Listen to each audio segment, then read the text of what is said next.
na mabadiliko na uponyaji na ushindi katika maisha ya mwanadamu. Nguvu ya neno la Mungu ni uwezo mkuu usio na kikomo unaoleta uzima na mabadiliko na uponyaji na ushindi katika maisha ya mwanadamu.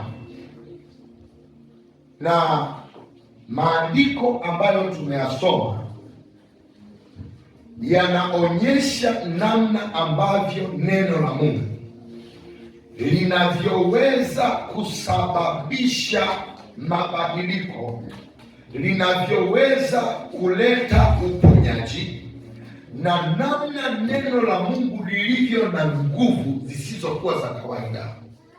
Maandiko yetu ya msingi ya kitabu cha Waebrania sura hii ya 4 ambayo tumesoma wote, mstari wa 12 anasema, maana neno la Mungu li hai, tena lina nguvu, tena lina ukali kuliko upanga uwao wote ukatao kuwili, tena la choma hata kuzigawanya nafsi na roho na viungo na mafuta yaliyomo ndani yake, tena li jepesi kuyatambua mawazo na makusudi ya moyo. Kwa hiyo kwa lugha nyingine tunaweza tukasema neno la Mungu si tu kuwa na nguvu peke yake, lakini neno la Mungu lina uwezo wa kugawanya vitu, kila kimoja kikakaa mahali pake. Neno la Mungu lina uwezo wa kutenganisha mambo, lakini pia lina uwezo wa kutambua. Linatambua makusudi ama nia iliyoko ndani ya moyo. Kwa hiyo neno la Mungu linajua na linafahamu na linaelewa. Na moja ya kitu ambacho kinatakiwa kitokee kwa mtu wa Mungu ni mgawanyo wa mambo kupitia neno la Mungu.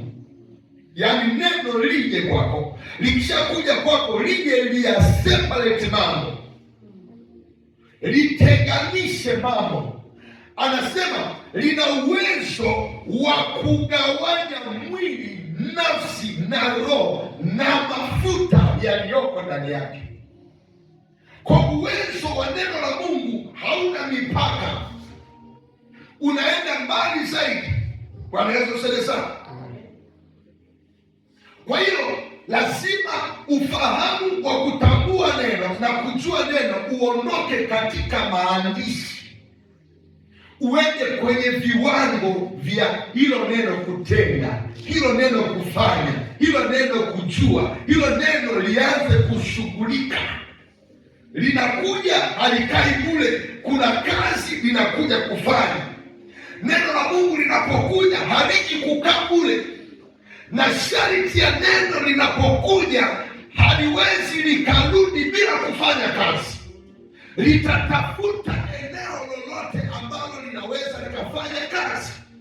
Kwa hiyo hata kama kwako wewe halijafanyiwa kazi, labda kwa sababu yoyote haujafungua mlango, labda kwa sababu yoyote kuna mazingira yananizuia au kuna ukuta, neno la Mungu haliwezi likarudi likakuacha bure. Litatafuta mazingira ambayo litapenya, na likishapenya litasababisha matokeo kwenye maisha ya mtu. Kwa hiyo neno la Mungu haliji bure, na ndio maana hata wale ambao wanahisi ni kama hawajasikia chochote kanisani, na huku mhubiri amesimama na akazungumza neno la Mungu, hao watu wamesikia neno la Mungu linachokifanya, kwa sababu Biblia inasema imani chanzo chake ni kusikia, na kusikia huja kwa neno la Kristo. Kwa maana yake hata kama akili yako imegoma kabisa, kuna wakati lile neno, kwa sababu ni mbegu yoyote ikiwa chini huwa ina tabia ya kuoza, inaharibika kwanza. Ikishaharibika sasa, wakati wa kuharibika ndo wakati ule ambao wewe hukumbuki chochote na unasema ya kwamba yani sikumbuki chochote ambacho nimejifunza leo. Sasa wakati ule mbegu iko chini inaendelea kuoza, wakati wa kuja kuchipua ndo unakuja kukumbushwa na neno lenyewe, kwa sababu tayari limeshaanza kufanya kazi ya kugawanya nafsi, mwili na roho. Kwa wakati huo linaanza kufanya kazi, ndo unaanza kujijua ya kwamba wakati ule nilikuwa ni mimi, na saa hii ni roho na neno la Mungu tayari limeshaanza kujigawanya kwenye maisha yako.